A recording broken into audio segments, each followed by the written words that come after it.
ترك الدار والديرة ومجبورة تروك القرية. صحيح ان الفرق غلب وللآثار سلبية، يروح العمر في الغربة وهو ما شاف حنية. رضيت البعد يا صنعاء ونفسي غير مرضية، تمنينا نكون وسطك نعيش العمر في قلبك ونهنا والهنا راحة ونسعد كل أحبابك. ولكن الظروف أحكام تحكم بين أصحابك، قدر مقدور يا صنعاء أسافر واترك أبوابك. ظروف الآدمي تحكم ويجبر يترك الأوطان، يماني واليمن روحي كتبت اسمه على الأبدان. أحبك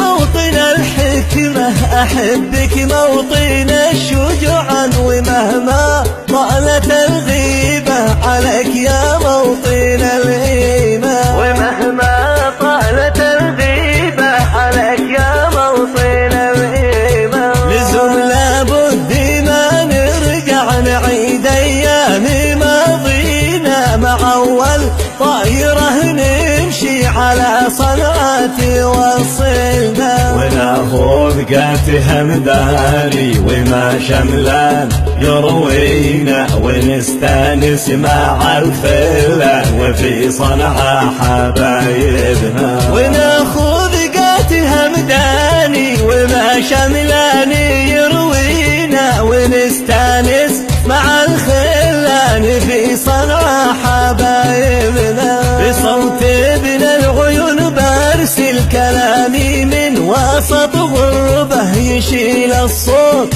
من لسنه ويطرب للجماهير به. وصوتك زاد حماسني وزاد الشوق والرغبة، كفاية يا شباب غربة، كفاية زادت الكربة. بصوتي زاد حمسني وزاد الشوق والرغبة، كفاية يا شباب غربة، كفاية زادت الكربة. كفاية يا شباب غربة، كفاية زادت الكربة.